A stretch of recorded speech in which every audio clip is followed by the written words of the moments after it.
be obedient. Obey. Mungu amekuwa mzuri. Kitambo alikuwa mkali. Mtu anaona ng'ombe imebeba sanduku la agano, anaenda kusaidia, anakufa. Hiyo kanisa ya Ananias na Safira hawakuwa watu wabaya, mpaka wameuza shamba wenyewe. Shida tu ni kwamba wameficha pesa kidogo, kwa sababu hawakuja mikono mitupu. Hebu jiulize na sisi, simple instructions. I gave you an example. One day nilimaliza ibada kama leo, huyu mlango imekuwa upande nje. Nilipopanda hivi nikiwa ndani, nimechoka. Nilipotoa viatu tu hivi kukaa chini, Mungu akaniambia hebu amka. Nikaamka kwanza, nikaangalia ni nini Mungu ananiambia. Nikaambiwa toka nje, because ukiwa na masikio ya Mungu, Mungu anatumaga mtu unamsikia vizuri, hata unamsikiaga hapa vile, hata na kwa mshaka unasikia. Nishaambiwa na Mungu, amka, keti chini, fungua kitabu, kaa hapo, weka Biblia hapa, chukua kalamu, fanya. Akisha taa na ni usiku, na unaanza kuandika mambo, unaandika mpaka unasikia unachoka, na Mungu achoki kukuambia some of the things we go through.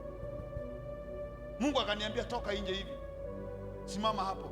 Nikamwambia akaambiwa sometimes God will use instruction. Akaniambia samaki wa kwanza kutoka hivi ako na dhahabu yako. Nikakaa pale, samaki ni gani? Na kanisa ikakaa ni kama watu hawatoki, na mimi nimefika huko juu. Mama moja akatokea mlango ule, amekuja hivi. Nikasema samaki nini? Nikaambiwa ndio hii. Nikasema sasa sitamuongelesha, lakini nitasimama. Unajua sometimes you are tempted, unataka kumuita sababu unamjua kwa jina.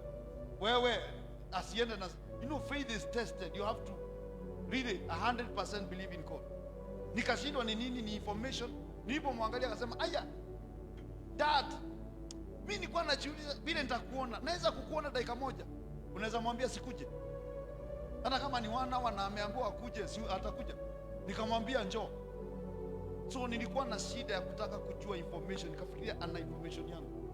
Alipokuja akaniambia nimekaa hapa na unajua ni mara ya 3 nimekuja, na kuna kitu ninakubebeaga, naona uko busy na umechoka. I cannot imagine on a Sunday mtu amebeba 10,000 hivi, nimeitisha sadaka hivi. Hebu uliza mwenzako kama uko na ingine umetumwa.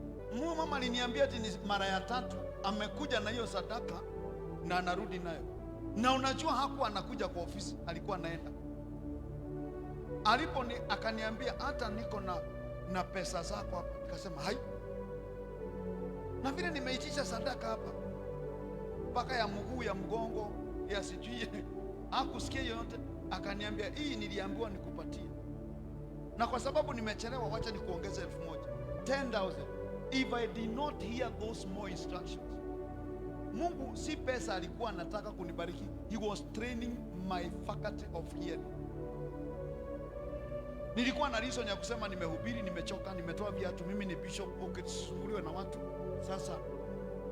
Na ndio unaona security wako wakiwa hawako kwa spirit, wanaweza kukushanisha na baraka zako.